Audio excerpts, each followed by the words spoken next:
അങ്ങനെ കാത്തിരിപ്പിനൊടുവിൽ ബ്രൊമാൻസ് എന്ന ചിത്രത്തിൻ്റെ ഏറ്റവും പ്രധാനപ്പെട്ട പ്രിവ്യൂ റിപ്പോർട്ടൊക്കെ ഇപ്പോൾ ലഭിച്ചിട്ടുണ്ട്. ആ ഒരു അപ്ഡേഷനാണ് ഇന്നൊരു വീഡിയോ ഭാഗത്ത്.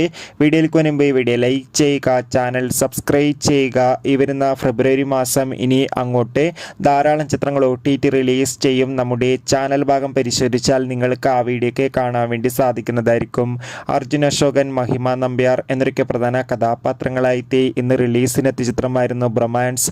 എല്ലാ സിനിമാ പ്രേമികളും ഒരേപോലെ ബ്രൊമാൻസ് എന്ന ചിത്രത്തിൻ്റെ റിലീസിനായി ഏറെ ആകാംക്ഷയോടെയായിരുന്നു കാത്തിരിക്കുന്നുണ്ടായിരുന്നത്. ഫൈനലി ചിത്രത്തിൻ്റെ ആദ്യ പ്രിവ്യൂ റിപ്പോർട്ടൊക്കെ പുറത്തുവന്നിരിക്കുകയാണ്. ചിത്രത്തിൻ്റെ പ്രിവ്യൂ റിപ്പോർട്ടിൽ ചിത്രത്തിന് മികച്ചൊരു പോസിറ്റീവ് റെസ്പോൺസാണ് നേടിയെടുക്കാൻ വേണ്ടി സാധിച്ചിട്ടുള്ളത്. ചിത്രം കാണുന്ന സിനിമാ പ്രേമികൾ എല്ലാവരും ഒന്നടങ്കം പറയുന്നതാണ് ചിത്രം മികച്ചൊരു കോമഡി എൻ്റർടൈൻമെൻ്റ് ആണെന്നും ചിത്രത്തിൽ അർജുൻ അശോകൻ്റെ മികച്ച അഭിനയം, മികച്ച കോമഡി രംഗങ്ങൾ കാണാൻ വേണ്ടി സാധിക്കുന്നുണ്ടെന്നും മൊത്തത്തിൽ ചിത്രം മികച്ചൊരു കളർഫുൾ എൻ്റർടൈൻമെൻ്റ് ആണെന്നാണ് ചിത്രത്തിൻ്റെ പ്രിവ്യൂ റിപ്പോർട്ടുകൾ സൂചിപ്പിക്കുന്നത്. കാത്തിരിക്കാം.